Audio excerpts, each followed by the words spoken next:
স্বাগত আজকের বাংলাদেশে। আপনাদের সঙ্গে আছে আমি খালেদ মহিউদ্দিন। আজ সশস্ত্র বাহিনী দিবস। 1971-এর এই দিনে সেনা, নৌ বিমান বাহিনী ভারতীয় মিত্রবাহিনীর সহযোগিতায় রুখে দাঁড়ায় পাকিস্তানের হানাদারদের বিরুদ্ধে সম্মিলিত প্রয়াসে ত্বরান্বিত হয় বাংলাদেশের বিজয়। সশস্ত্র বাহিনীর দেশপ্রেম, পেশাদারিত্ব এবং আদর্শ নিয়ে আজকের আলোচনা 21 নভেম্বর। কথা বলতে স্টুডিওতে আছেন বাংলাদেশ ইউনিভার্সিটি অফ প্রফেশনালসের উপাচার্য মেজর জেনারেল মোহাম্মদ সালাউদ্দিন মিয়াজি, আছেন নৌ পরিকল্পনা পরিদপ্তরের পরিচালক কমোডর মোহাম্মদ মুসা এবং বিমান প্রশিক্ষণ পরিদপ্তরের পরিচালক এয়ার কমোডর মোহাম্মদ সাইদ হোসেন। স্বাগত আপনাদের। জেনারেল সালাউদ্দিন, আপনি নিশ্চয়ই জানেন যে নির্বাচনকালীন সময়ে, মানে জাতীয় নির্বাচনের সময়ে প্রতিরক্ষা বাহিনী মোতায়েনের একটা দাবি সবসময় থাকে, কারণ বাংলাদেশের জনগণের সেনাবাহিনীর উপর, সশস্ত্র বাহিনীর উপর আস্থা রয়েছে, সেই জন্য সেটি থাকে। এবার একটি বিরোধী দলের পক্ষ থেকে এই দাবিও করা হচ্ছে যে সেনাবাহিনীকে থাকতে হবে এবং সেনাবাহিনীকে ম্যাজিস্ট্রিয়াল যে ক্ষমতা সেটিও দিতে হবে। এই বিষয়টি নিয়ে কি আপনাদের মধ্যে কোনো আলোচনা আছে কিনা? আপনারা দায়িত্ব আসলে সেটি পালন করবেন, করবেন না, আমাদের একটু দেখেন। বাংলাদেশ সেনাবাহিনী এদেশের অত্যন্ত আস্থাভাজন একটি অর্গানাইজেশন। জনগণের আস্থা রয়েছে, সেটা আমাদের অর্জন এবং আমাদের গৌরব। নির্বাচন একটি রাজনৈতিক প্রক্রিয়া এবং সেখানে আমাদের মূল দায়িত্বে প্যারামিলিটারি ফোর্স বলতে আমরা যেটা বুঝাই, পুলিশ, আনসার, বিজিবি, তাদেরকে রেখে অতীতে আমরা দেখেছি সহজেই সুন্দরভাবে সুষ্ঠু নির্বাচন করা সম্ভব হয়েছে, যেখানে বাংলাদেশ সেনাবাহিনী সহ সশস্ত্র বাহিনীর সবাই আমরা কাঁধে কাঁধ মিলিয়ে সবসময় স্ট্যান্ড বাই ফোর্স হিসেবে ছিলাম এবং সেখানেও আমরা আমাদের ভূমিকা যখন যেখানে প্রয়োজন হয়েছে পালন করেছি নির্বাচনকালীন সময়। তা আমি যেটা মনে করি, এটা প্রমাণিত বাংলাদেশের ইতিহাসে যে আমাদের অত্যন্ত দক্ষ চৌকস এই যে সমস্ত প্যারামিলিটারি ফোর্সরা রয়েছে, তারা অবশ্যই এই নির্বাচনটাকে সুষ্ঠুভাবে সম্পন্ন করতে পারবে। সেখানে আমাদের ম্যাজিস্ট্রিয়াল পাওয়ারের বিষয়টা যেটা এসছে, আমাদের প্রশাসন রয়েছে এবং ম্যাজিস্ট্রেটরাও সেখানে রয়েছে, সেটা তারা দেখবেন। আর আমার কাছে মনে হয়, ব্যক্তিগতভাবে আমি মনে করি যে আমাদেরকে সবসময় শেষ একটা উপায় হিসেবে ব্যবহার করাটাই, স্ট্রাইকিং ফোর্স হিসেবে ব্যবহার করাটাই বোধহয় যুক্তিসঙ্গত হবে। এবং আমার বিশ্বাস অতীতে আমরা যেটা করেছি আমরা আগামীতেও সেটা করব। তবে সরকার যদি চায়, আমরা সশস্ত্র বাহিনী যে কোনো আদেশ পালন করার জন্য সদা প্রস্তুত রয়েছি এবং থাকবো ইনশাআল্লাহ। জেনারেল সালাউদ্দিন, আপনাকে অনেক ধন্যবাদ। আমি কমোডর মুসা আপনার কাছে জানতে চাইবো যে মিয়ানমারের সঙ্গে সমুদ্র সীমা বিরোধ নিষ্পত্তির পর বাংলাদেশ যে বিশাল বিশেষ অর্থনৈতিক অঞ্চলে অধিকারী হয়েছে, তার একটি কয়েক বছর আগে একটি প্রেস ব্রিফিং এটি বলা হয়েছিল যে তার জন্য আমরা বেশ কিছু সামরিক সরঞ্জাম কিনেছিলাম, আপনাদের নৌবাহিনীরও কিছু সামরিক সরঞ্জাম কেনা হয়েছিল। এই যে বিশাল অর্থনৈতিক অঞ্চলের যে আমরা অধিকারী হলাম, তার সুবিধা আমরা পেতে শুরু করেছি কিনা? কমরেড মুসা, আপনি যদি। ধন্যবাদ আপনার প্রশ্নের জন্য। আপনি বলেছেন আমাদের সমুদ্র সীমা সেটেল করা হয়েছে মিয়ানমারের সাথে, এবং আমরা একটা বাংলাদেশ হিসেবে একটা রেকর্ড আমাদের হয়েছে যে আমরা দুটো দেশের প্রতিবেশী রাষ্ট্রের সাথে আমাদের সমুদ্র সীমা 2 বছরের মধ্যেই আমরা সমঝোতা করেছি এবং এতে আমাদের একটা বিশাল একটা অর্থনৈতিক একটা সম্ভাবনা দাঁড়িয়েছে। আপনি তো শুনেছেন আমরা ব্লু ইকোনমির কথা বলছি। আমরা আমাদের সমুদ্রে এখন 1,18,813 বর্গ কিলোমিটার এরিয়া আমরা পেয়েছি, যেটা হচ্ছে আমাদের প্রায় স্থলভাগের সমান একটা এলাকা। সেখানে আছে আমাদের মৎস্য সম্পদ আছে, খনিজ সম্পদ আছে। আমাদের বাণিজ্যের এখন 95% হচ্ছে সমুদ্র নির্ভর। এই বিশাল অর্থনীতিতে একটা সমুদ্র একটা বড় একটা ভূমিকা পালন করছে এবং সেই সাথে নৌবাহিনীকে এখন অনেক সম্পদ, অনেক অ্যাসেট নৌবাহিনীকে দেওয়া হচ্ছে সমুদ্র সম্পদ রক্ষার জন্য, সমুদ্র নিরাপত্তা বজায় রাখার জন্য। এখন আপনি জানেন যে গত 8-9 বছরে আমাদের নৌবাহিনীতে বেশ কয়েকটি জাহাজ এসছে, ছোট বড় মিলিয়ে প্রায় 18টি জাহাজ আমরা সংগ্রহ করেছি। 2টো ম্যারিটাইম পেট্রোল ক্রাফট এসছে, 2টো হেলিকপ্টার এসছে, এবং আপনারা হয়তো জানেন যে গত সপ্তাহে আমরা অফিসিয়ালি আমরা 2টো সাবমেরিন আমরা গ্রহণ করেছি গণচেনীর কাছ থেকে। নৌবাহিনী প্রধান সেখানে গিয়েছিলেন এবং গ্রহণ করেছেন। তো এখন নৌবাহিনীর অনেক দায়িত্ব, আমাদের শান্তিকালীন সময় নৌবাহিনীর দায়িত্বটা অনেক বেড়েছে। সমুদ্র অর্থনীতিতে আমাদের ভূমিকা অনেক এখন বেশি। আমরা প্রত্যক্ষ পরোক্ষভাবে বিভিন্ন কাজে আমাদের সমুদ্র রক্ষায়, সম্পদ রক্ষায় আমরা নিয়োজিত আছি। এবং সেক্ষেত্রে যেখানে আমাদের খনিজ সম্পদ একটা বিশাল একটা অগ্নি সম্পদ আরোহণ সামনে আসবে, তাদেরকে আমাদের সার্বক্ষণিকভাবে টহল দিতে হবে ওই সব এলাকায়। আমরা এখন সমুদ্রে আমাদের ফিশিং যে কমিউনিটি আছে তাদেরকে আমরা সহায়তা প্রদান করছি। ডিপসি ফিশিংয়ের ব্যাপারে সরকার অনেক উদ্যোগ নিয়েছে। সো আমাদের এখন একটা বড় একটা প্ল্যান এখন কাজ করছে ইন প্লেস, যে নৌবাহিনী কীভাবে এক্সপানশন হবে, নৌবাহিনী আধুনিকায়ন হবে, এবং সরকার সেই প্ল্যান অনুযায়ী নৌবাহিনীকে ধীরে ধীরে বৃদ্ধি করছে এবং শক্তিশালী করছে। এবং এটার আমরা ইতিমধ্যেই অনেকগুলো ডিভিডেন্ড আমরা পাওয়া শুরু করেছি।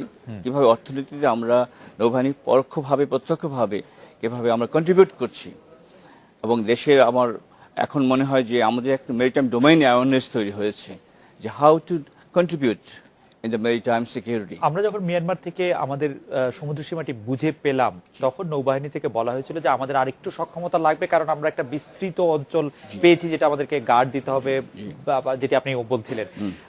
আমরা সরাসরি অর্থনৈতিকভাবে কতটা লাভবান হচ্ছে সেই বিশাল সমুদ্র সীমা থেকে, তার বা সেইটা যে কাজ শুরু করার কথা ছিল সেটি কি করা হচ্ছে কিনা? এই কাজটা কিন্তু বেশ লম্বা সময়ের কাজ। জি, আমাদের বর্তমান সরকার অনেকগুলো পদক্ষেপ নিয়েছে কাজগুলো করার জন্য। জি, সীমানা যখন নির্ধারণ করা হয় তখন আমাদের কাজগুলো আর বেড়েছে। সম্পদ যেটা আমাদের আরোহণ করার কথা ছিল, অথবা আমাদের বিভিন্ন যখন ডিসপিউট ছিল, এখন পজিশন আছে কমপ্লিটলি ক্লিয়ার যে আমাদের দুটো বাউন্ডারি আছে, আমাদের এখানে ফিশিং স্টেক আছে। সো এখানে আমাদের ট্রলারগুলো লাইক ফিশিং কমিউনিটি তাদেরকে আরো বেশি আরো কার্যকরভাবে আমাদের 4 থেকে 8টি জাহাজ সার্বক্ষণিকভাবে টহল দিচ্ছে সমুদ্রে, রাইট। এবং এখানে কিন্তু আমরা প্রতিটা স্টেক হোল্ডারদেরকে নিয়ে আমরা কাজ করছি এবং নিরাপত্তা প্রদান করছি। সেটা আপনারা সফলভাবে এটা করতে পারছেন।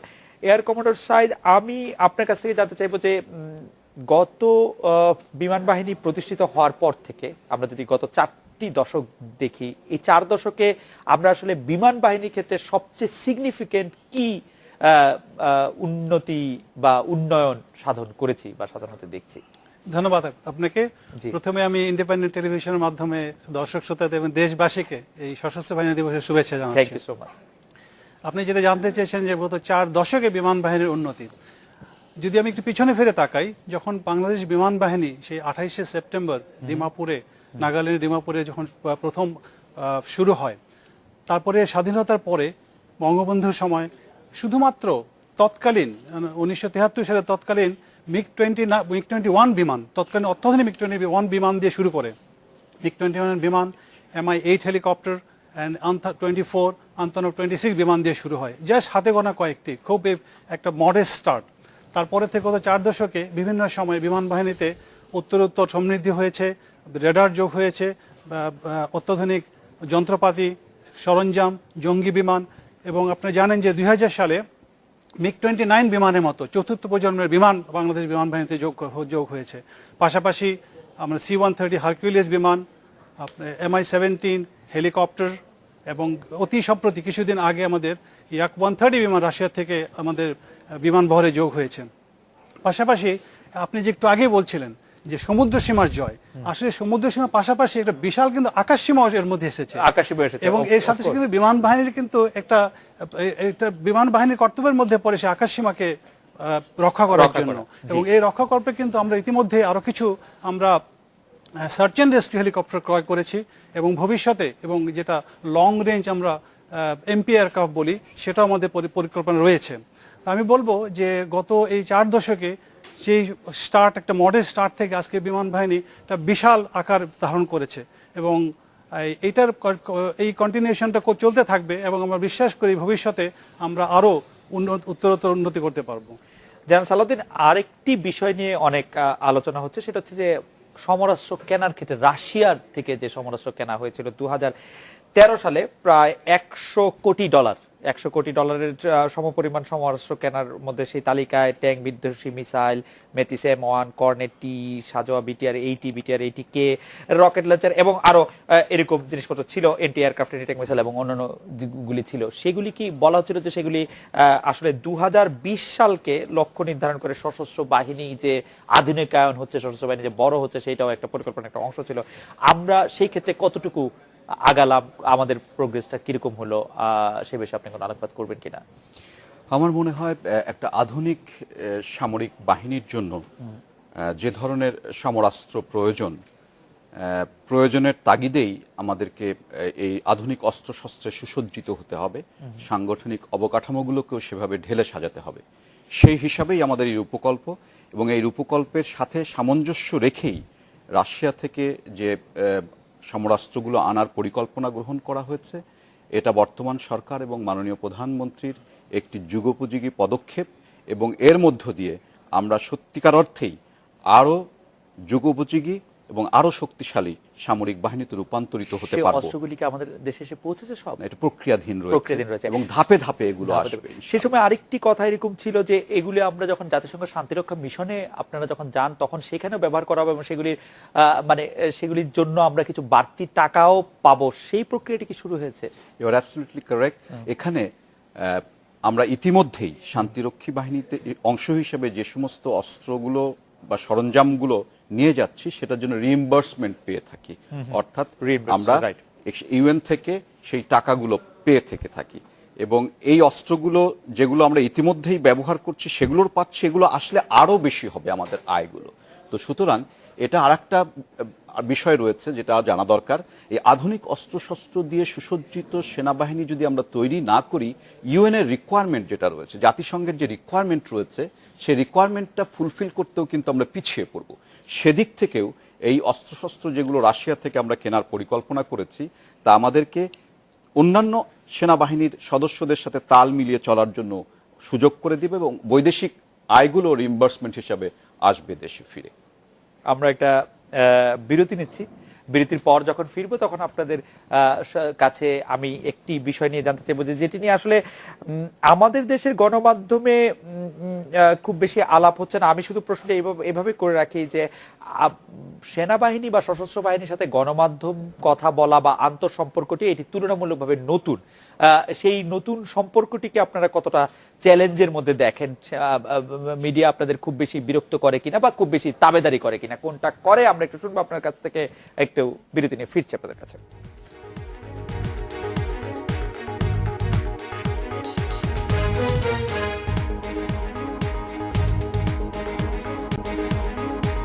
ফিরে এলাম আজকের বাংলাদেশে। জেনারেল সালাউদ্দিন, আমি যদি আবার প্রশ্নটিকে একটু রিফ্রেশ করি, সেই প্রশ্নটির মধ্যে হচ্ছে যে আপনি জানেন যে ফিনান্সিয়াল টাইমস বাংলাদেশ সামরিক বাহিনীর অবস্থা নিয়ে একটি বিশেষ প্রতিবেদন প্রকাশ করেছিল। সেখানে এরকম দেখানো হয় যে মানে একটি কথা এরকম বলা হয় যে সামরিক বাহিনী বাণিজ্যিক প্রতিষ্ঠানের রূপ নিচ্ছে কিনা এই প্রশ্নটি তারা তুলেছিল।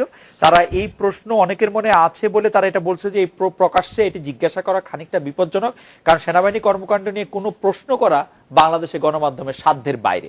আমরা অবশ্যই এরকমটা মনে করি না, সেই জন্য প্রশ্নটা আপনার কাছে করা বা আপনাদের কাছে করা। দেখেন, যুগের সাথে তাল মিলিয়ে অনেক কিছুই পরিবর্তন এসছে এবং আসছে। মিলিটারি স্ট্র্যাটেজিতে আমরা মিডিয়া ক্যাম্পেইনের কথা বলছি, আমরা সফট পাওয়ারের কথা বলছি।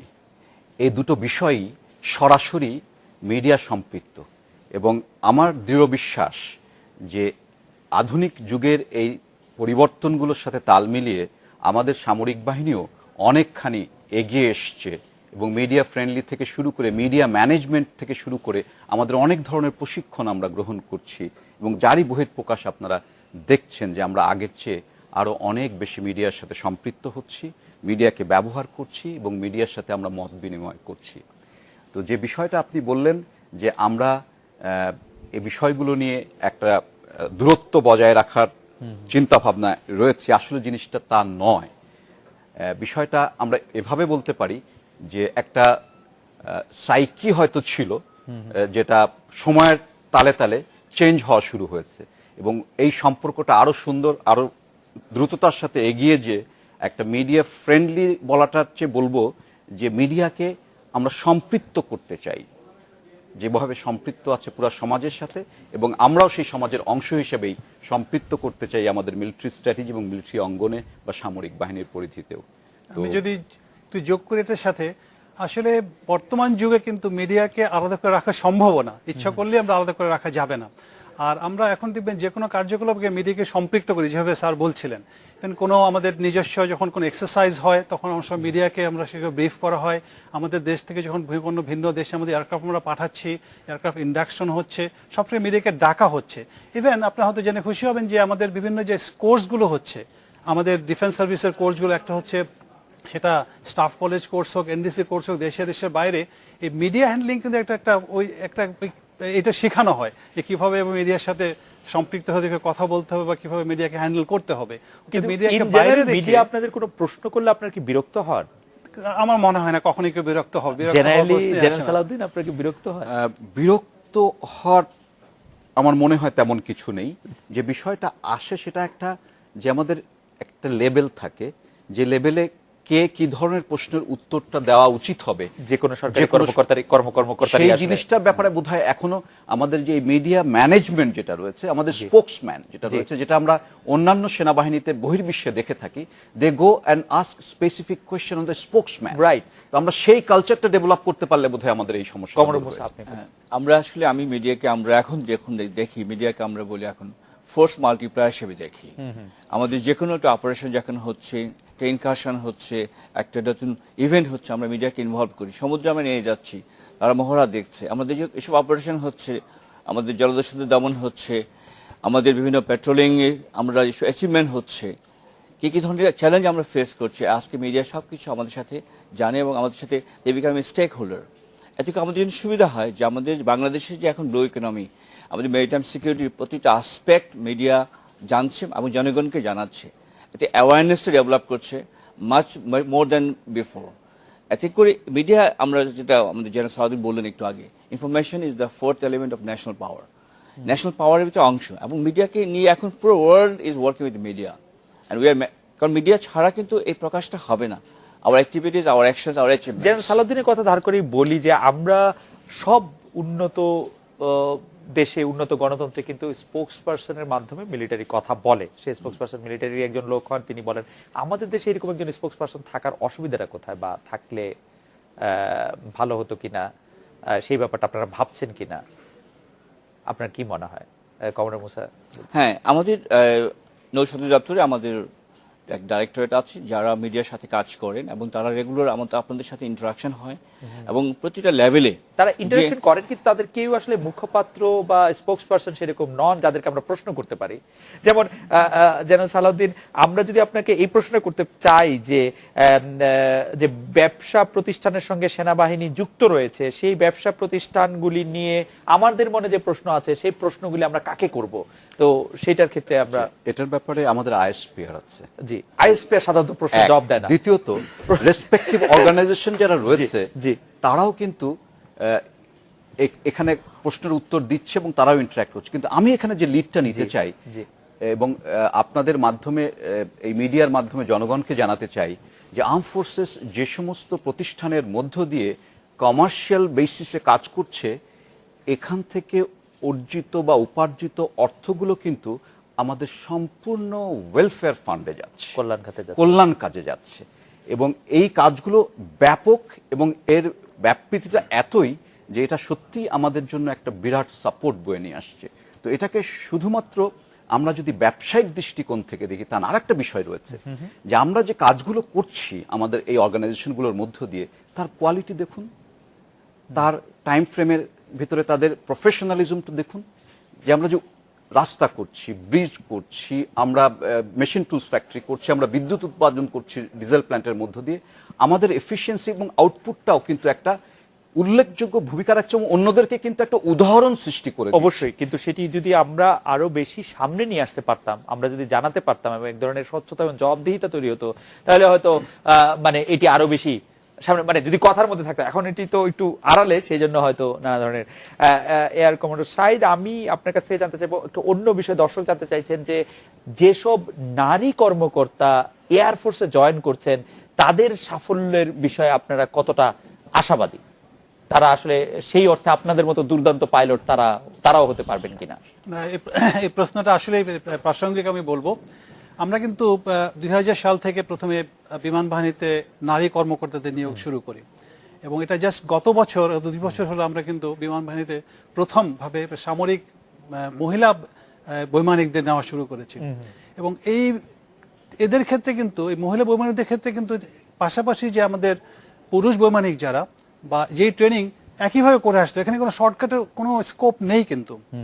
কারণ এই ফ্লাইং প্রফেশনটা এরকম যে এখানে ওই অন্য যে গ্রাউন্ডে সম্ভব হতো আপনার কোনো মহিলাকে আপনি তাকে একটু কম কিছু করতে দিলেন, কিন্তু ফ্লাইংয়ে সেটা সম্ভব না। তাদেরকে ইকুয়ালি অপরচুনিটি দিতে হবে, তাকে একই স্ট্যান্ডার্ডে আসতে হবে।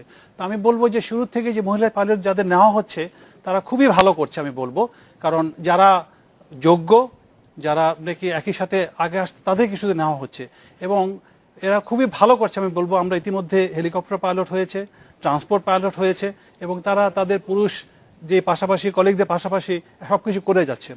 জেনারেল সালাউদ্দিনের কাছে আসার আগে কমান্ডার মুসার কাছে আমি জানতে চাইবো যে লেডি অফিসারদের ব্যাপারে আপনারা কতটা আশাবাদী, নেভি কতটা আশাবাদী? আপনি তো জানেন যে বাংলাদেশ সশস্ত্র বাহিনীর মধ্যে নৌবাহিনী হচ্ছে প্রথম বাহিনী যারা মহিলাদেরকে প্রথম নিয়েছে এবং তারা আমাদের নৌবাহিনীতে টেকনিক্যাল শাখায়, লজিস্টিক শাখায় যোগদান করেছে এবং তারা খুব ভালো করছে প্রতিটা ক্ষেত্রেই। আমাদের ফিল্ডে ফ্লোটিলাতে ফ্লিটে যখন আমরা কাজ করি, শিপে কাজ করছে, ইঞ্জিনিয়ার অফিস, ইলেকট্রিক্যাল অফিসে, সাপ্লাই অফিসার হিসাবে তারা আমাদের ডকইয়ার্ডে কাজ করছে, তারা আমাদের নেভাল স্টুডিওতে কাজ করছে এবং ইনস্ট্রাক্টর হিসেবে কাজ করছে বিভিন্ন ট্রেনিং স্কুলে এবং তাদের পারফরমেন্স আমি বলবো যে অনেকাংশে বেশ দৃষ্টান্তমূলক পারফরমেন্স তারা শো করছে এবং তারা ইউএন মিশনে যোগদান করেছে, স্টাফ কলেজ করছে। আমি বলবো তারা আমাদের ছেলেদের পাশাপাশি মেয়েরা যথেষ্ট ভূমিকা পালন করছে এবং নৌবাহিনীর উন্নতির সাথে সাথে তারা এগিয়ে যাচ্ছে। জেনারেল সালাউদ্দিন, আর্মিতে মেয়ে কর্মকর্তারা কেমন করছে বা নারী সদস্যরা কেমন করছে? আপনারা জেনে খুশি হবেন যে আমরা অফিসারের পাশাপাশি এখন সৈনিক পদে নিয়োগ প্রদান করেছি এবং তারা এতই ভালো করছে যেটা আমরা হয়তো আগামীতে অনুপ্রাণিত হয়ে এই সংখ্যাটা আরো বৃদ্ধি করতে যাচ্ছি। আরেকটা বিষয় যেটা বলতে চাচ্ছি সেটা হলো যে এই কর্মকর্তারা যারা রয়েছে, আমাদের পাশাপাশি লেডি অফিসাররা যারা রয়েছে, তারা এখন কিন্তু প্যারাজাম্প করছে। তারা একেবারে কাঁধে কাঁধ মিলিয়ে সকল দায়িত্ব পালন করছে, এসএসএফ থেকে শুরু করে, স্টাফ অফিসার থেকে শুরু করে, ফিল্ড ইউনিটগুলো থেকে শুরু করে। এবং আমার মনে হয় মাননীয় প্রধানমন্ত্রীর দিক নির্দেশনায় এই সম্প্রতি যে আমরা সৈনিক হিসাবে যে ইয়েগুলো দিলাম, নিয়োগগুলো দিয়েছি, সেটা একটা নতুন দ্বার সৃষ্টি করবে শুধু দেশে না, দেশের বাইরেও। এখন আমরা এই ইউএন মিশনে একদিন শুধুমাত্র অফিসাররা যেত, নারী কর্মকর্তা অফিসাররা যেত, এখন আগামীতে ইনশাল্লাহ আমরা একটা কন্টিনজেন্ট হিসাবে সেখানে আমাদের সৈনিক হিসাবেও আমরা এই নারী কর্মকর্তাদেরকে পাঠাতে পারবো বা সৈনিকদেরকে পাঠাতে পারবো। নতুন মাত্রা। জেনারেল সালাউদ্দিন, কমান্ডার মুসা এবং এয়ার কমান্ডার সাইদ, আমরা একটা বিরতি নিচ্ছি। বিরতির পর ফিরে এসে একটি তর্ক এখন আমরা প্রায় শুনছি যে সেনাবাহিনী, বিমান বাহিনী বা নৌবাহিনী এখন আর আগের মতো আপনারা যেরকম মেধাবী ছিলেন সেরকম মেধাবীদের আকর্ষণ করতে পারছে না। এই বিষয়টি ঠিক কি ঠিক না সেটি বিষয়ে আপনাদের একটু মন্তব্য আমরা শুনবো, যে আপনারা যথেষ্ট পরিমাণে মেধাবী তরুণদের আকর্ষণ করতে পারছেন কিনা। বিরতি নিয়ে ফিরছি আপনাদের কাছে।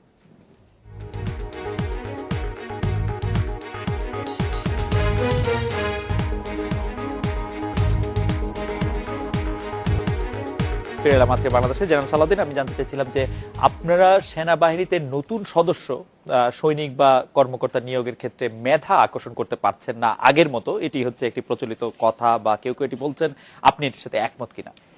আমি এটার সাথে দ্বিমত পোষণ করছি এই কারণেই যে আমাদের দেশে এখন শিক্ষার হার বেড়েছে, অনেক মেধাবী ছাত্রছাত্রীর আমরা উৎপত্তি বা দেখতে পাচ্ছি তারা এসছে। সেই সাথে সাথে কাজের পরিধি বা তাদের চয়েস অফ অপশন যেটা রয়েছে তাদের ক্যারিয়ার হিসেবে ডেভেলপ করা, সেটা বেড়েছে। সেখানে কম্পিটিশন এসছে এবং সেখানে বাংলাদেশ সেনাবাহিনী বা সশস্ত্র বাহিনী মেধাকে আকর্ষণ করতে পারছে না, এটা বোধহয় ঠিক নয়। আমি বলবো আমার কাছে যে তথ্য আছে সেটা হলো বাংলাদেশের প্রেক্ষাপটে যে ক্যাডেট কলেজগুলো রান করছে, 12টি ক্যাডেট কলেজ, সেটাই মূলত আমাদের কিন্তু রিক্রুটিং গ্রাউন্ড হিসেবে আমরা তৈরি করি এবং সেখানে অ্যাজ অফ টুডে আমাদের যে সেনাবাহিনীর অফিসার্স র্যাঙ্কে যে আইএসএসবির মধ্য দিয়ে আমরা রিক্রুট করে থাকি, সেখানে মোর দেন 50% অফিসার্স ক্যাডেট হিসাবে কিন্তু আমরা পাচ্ছি মেধা সম্পন্ন ক্যাডেট কলেজ ব্যাকগ্রাউন্ড। এটা তারা অলরাউন্ডার চৌকস মেধা হিসেবেই কিন্তু গড়ে উঠছে। সৈনিকদের ক্ষেত্রেও যদি আপনি আসেন, সেখানেও কিন্তু আমরা দেখছি যে আমরা যখন বলছি যে আমরা জিপিএ আগে ছিল একেবারেই ওই 2.5 বা 3 পর্যন্ত, এটাকে যখন বাড়িয়ে দিলাম তখনও দেখলাম কিন্তু আমরা অনেক মেধাবী জিপিএ 5 পাওয়া ম্যাট্রিক এবং ইন্টারমিডিয়েটে যারা রয়েছে তারাও এসে সেনাবাহিনীতে যোগদান করছে।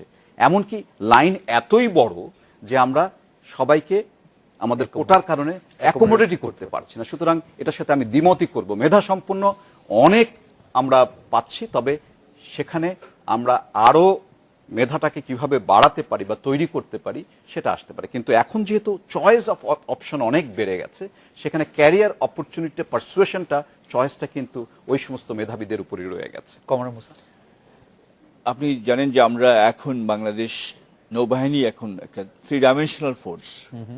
এখানে একটা ছেলে অথবা মেয়ে যখন জয়েন করবে, তার জন্য অনেকগুলো অপশন। সারফেস শিপে করতে পারে, সে একজন পাইলট হতে পারে, একজন সাবমেরিনার হতে পারে, একটা স্পেশাল ফোর্সের একজন সদস্য হতে পারে। তো এখন অপরচুনিটিস আর দেয়ার। এবং আমাদের আরেকটা হচ্ছে নৌবাহিনী একটা টেকনোলজি ইন্টেন্সিভ সার্ভিস, যেখানে আমাদের warfare, weapon system, সেন্সস, machineries, equipment সবগুলো হচ্ছে হাইলি টেকনোলজি ডিপেন্ডেন্ট। সো সেখানে আমাদের যে ট্রেনিং সিস্টেমটাও অনেক পরিবর্তন আনা হয়েছে। এবং we are now attracting many of the students outside from both cadet colleges, from outside colleges.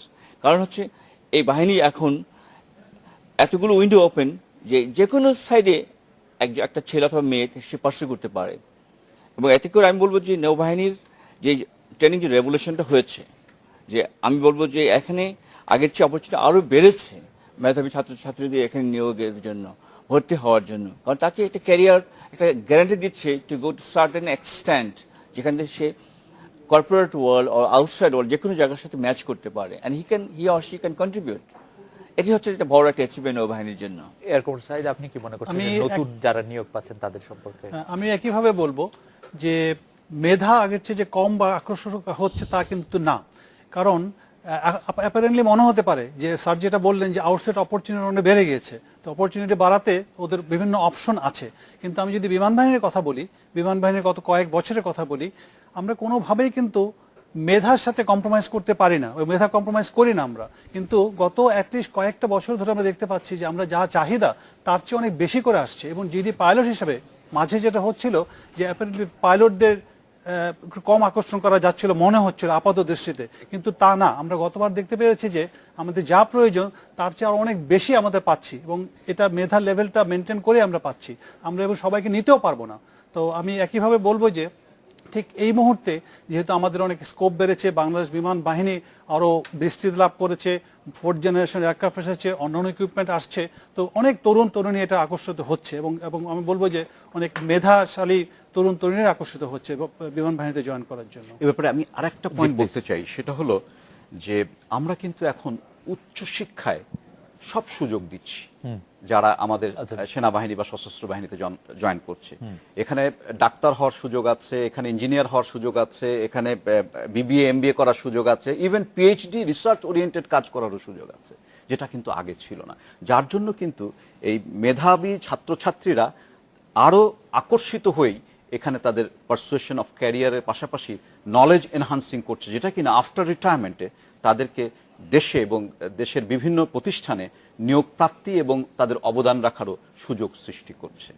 আপনি কি কিছু? আমি এটা অ্যাড করবো যাতে আমাদের এই ট্রেনিং সিস্টেমের সাথে এডুকেশন স্কিমটাও আমরা প্যারালি শুরু করেছি।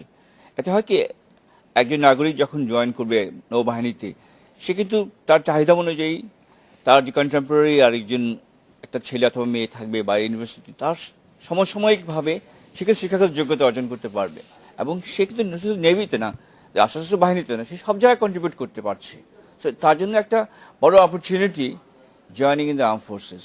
ওকে, আমরা আরো একটা বিরতি নিচ্ছি। বিরতির পর ফিরে এসে আপনাদের মানে আজকে 21শে নভেম্বর সশস্ত্র বাহিনী দিবস, আমরা সবাই এই দিনটিকে নিয়ে অনেক গর্ব করি, কিন্তু যে বিষয়টি নিয়ে আসলে আমাদের দর্শকরা এবং আমরাও নানা রকম আলোচনার মধ্যে পড়ি, তার মধ্যে একটি হচ্ছে যে বাংলাদেশ সশস্ত্র বাহিনী দিবসটি যখন আমরা উদযাপন করছি, তখন আমাদের মাথায় আবার সেই প্রশ্নটিও আবার আসছে যে জাতীয় বাজেটে সামরিক ব্যয় প্রতি বছর যে বেড়ে চলছে, সেটি আসলে জাস্টিফাইড কিনা, সেটি আসলে সঙ্গতিপূর্ণ কিনা আমাদের আয়ের সঙ্গে আমাদের এই ব্যয়টি। এ ব্যাপারে একটু আপনার মতামত শুনবো। আমরা একটা বিরতি নিয়ে ফিরছি।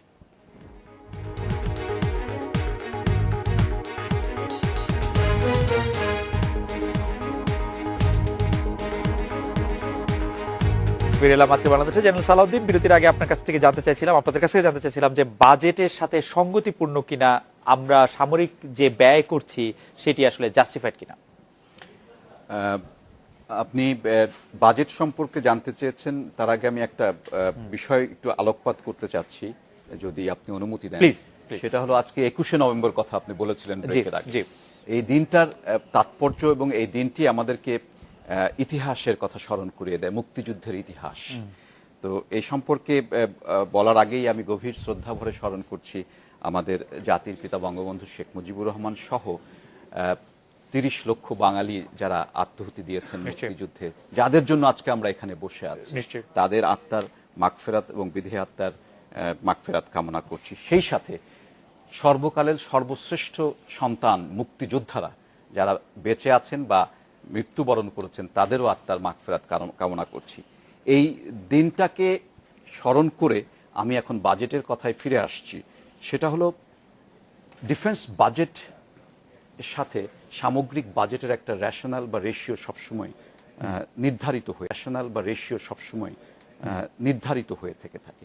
ডেফিনেটলি ইকোনমিস্ট যারা রয়েছেন তারা এটার ব্যাপারে আরো ভালো কমেন্ট করতে পারবেন, কিন্তু একটা জিনিস খুবই পরিষ্কার, যেটা যে এই ডিফেন্স বাজেটের ব্যয়টা সমগ্র রাষ্ট্র কাঠামো এবং রাষ্ট্র পরিচালনা এবং একটা দেশ এবং জাতির যে মর্যাদা এবং তাদের যে অবকাঠামোগত দিকগুলো, এগুলো বিশ্লেষণ করেই কিন্তু সবকিছু করা হয়।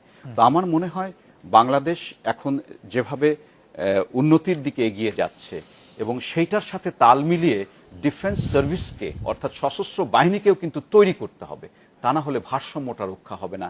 যে একটা স্টেটের যে ভারসাম্য সংজ্ঞার দিক থেকে, যেখানে সামরিক বাহিনী বা সশস্ত্র বাহিনী কিন্তু তারই একটা স্টেটের একটা অংশ, এবং সেই প্রেক্ষাপটে আমার মনে হয় আমাদের দেশের যারা অর্থনীতিবিদ রয়েছেন বা বাজেট প্রণয়ন যারা করছেন এবং যারা রাজনীতিবিদ রয়েছেন, যারা আইন প্রণয়ন করছেন, যারা নীতিমালা নির্ধারণ করছেন, তারা সব দিক বিচার বিশ্লেষণ করেই এই বাজেটগুলো নির্ধারণ করছেন, যেটা অত্যন্ত যুক্তিযুক্ত এবং রেশনালি ভাবে করছেন বলেই আমার কাছে মনে হয়ে থাকে।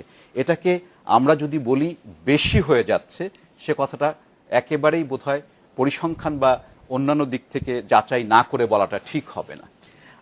আমি কমোডর মুসা আপনার কাছ থেকে একটি অন্য বিষয় আপনার দৃষ্টি আকর্ষণ করছি, সেটা হচ্ছে যে বীরত্ব সাহসিকতাপূর্ণ কাজের স্বীকৃতি হিসেবে বাংলাদেশ নৌবাহিনীর 21 জন কর্মকর্তাকে শান্তিকালীন পদক দেওয়ার সিদ্ধান্ত নিয়েছে সরকার। এই পদক প্রদানটার একটু ব্যাকগ্রাউন্ড যদি আমাদেরকে বলেন। আজকে সেই পদক দেওয়া হয়েছে 9 নভেম্বর যে গেজেটটি প্রকাশিত হয়েছে, আজকে সেই পদক দেওয়া হয়েছে 21 জন নৌ কর্মকর্তাকে শান্তিকালীন পদক। এটা একটু ব্যাকগ্রাউন্ডটা যদি আমাদের একটু বলেন। ধন্যবাদ। এটা আছে আমাদের নৌবাহিনীর বিভিন্ন লেভেলে কাজ করা হয়, পেশাদারিত্ব তার দক্ষতা যাচাই করা হয় এবং এই পেশাদারিত্ব যাচাইয়ের সময় দেখা হয় তার কিরকম অবদান সে রেখেছে। আমাদের বিভিন্ন অপারেশনাল কর্মকাণ্ড সমুদ্রে হচ্ছে, সমুদ্রে জাহাজে টহল দিচ্ছে, বিভিন্ন অভিযান, মৎস্য নিধন অভিযানে তারা ওখানে আমাদের অনেক স্মাগলিং, এন্টি স্মাগলিং অপারেশন হচ্ছে, ডিজাস্টার ম্যানেজমেন্ট করা হচ্ছে, রিলিফ অপারেশন করা হচ্ছে, বিভিন্ন অপারেশন আঙ্গিকে দেখা হচ্ছে যে নৌবাহিনীর প্রতিটি সদস্য কিভাবে ভূমিকা পালন করছে। আপনি জানেন যে আমাদের নৌবাহিনী এখন দেশের অর্থনীতির সাথে সরাসরি সম্পৃক্ত, ব্লু ইকোনমির সাথে সম্পৃক্ত। সেখানে আমাদের 6 থেকে 8টা জাহাজ সার্বক্ষণিক টহল দিচ্ছে ওখানে, এবং বিভিন্ন দেশে শুধু না, দেশের বাইরেও ইউএন মিশন ছাড়াও আমরা কিন্তু আন্তর্জাতিক অঙ্গনে অনেক অপারেট করছি। নৌবাহিনী এখন, বাংলাদেশ নৌবাহিনী এখন it has become a brand. কিন্তু এরকম একটি পদক দেওয়ার সিদ্ধান্ত এবারই প্রথম?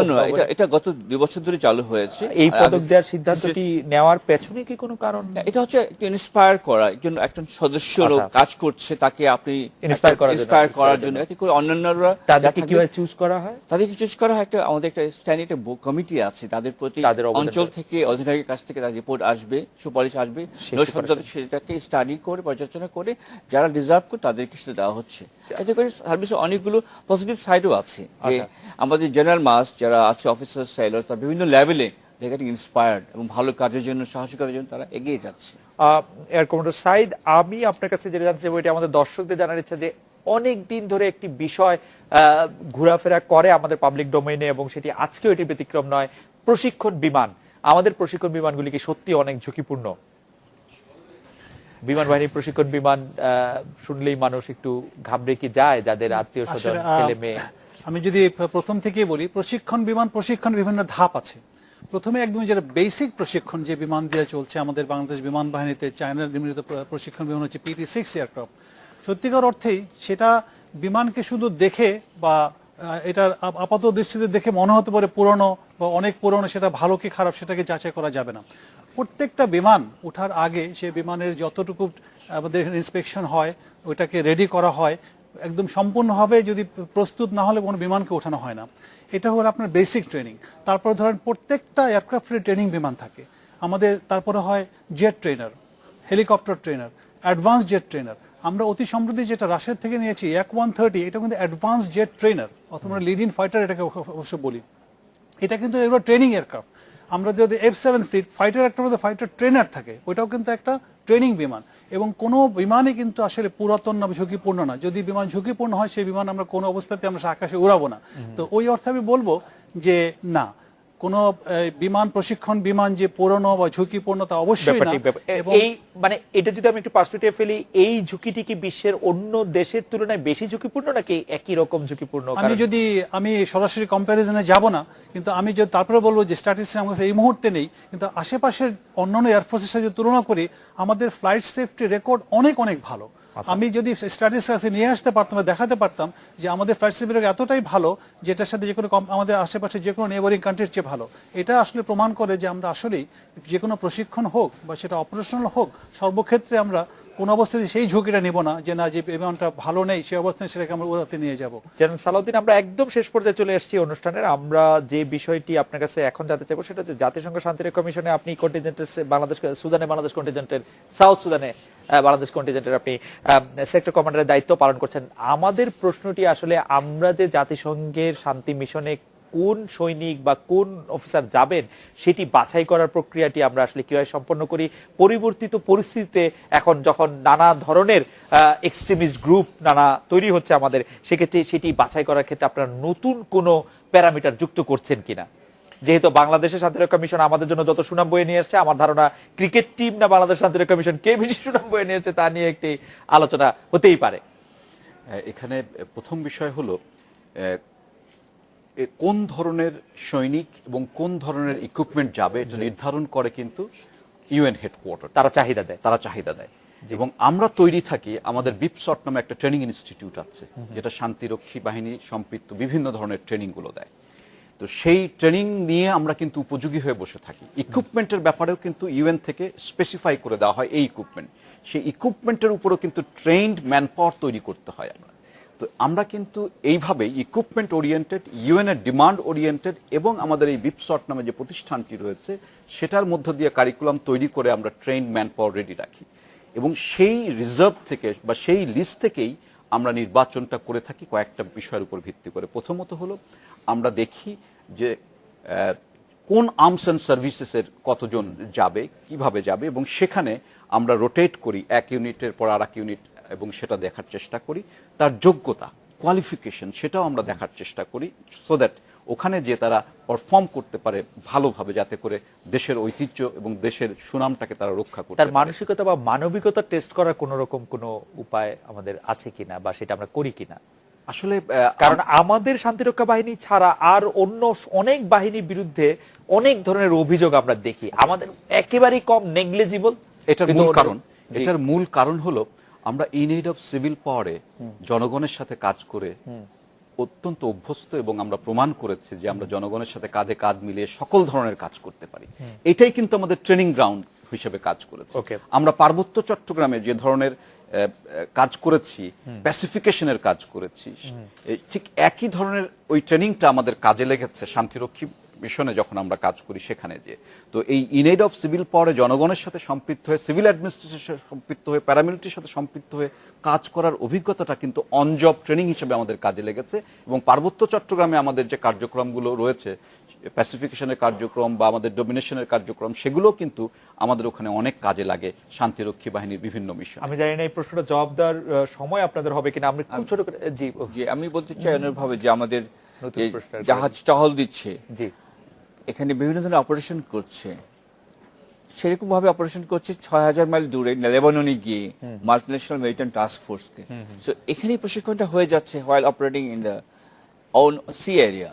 সেখানে কিন্তু আমরা একটা ভালো একটা পজিশন গেইন করছি, শিখছি এবং আমরা আন্তর্জাতিক অঙ্গনে আমাদের প্রতিষ্ঠা লাভ করছি। জেনারেল সালাউদ্দিন, কমান্ডার মুসা এবং এয়ার কমান্ডার সাইদ, আপনাদের অনেক ধন্যবাদ। এই ছিল আজকের বাংলাদেশে। দেখা হচ্ছে আগামীকাল এই সময়। শুভরাত্রি।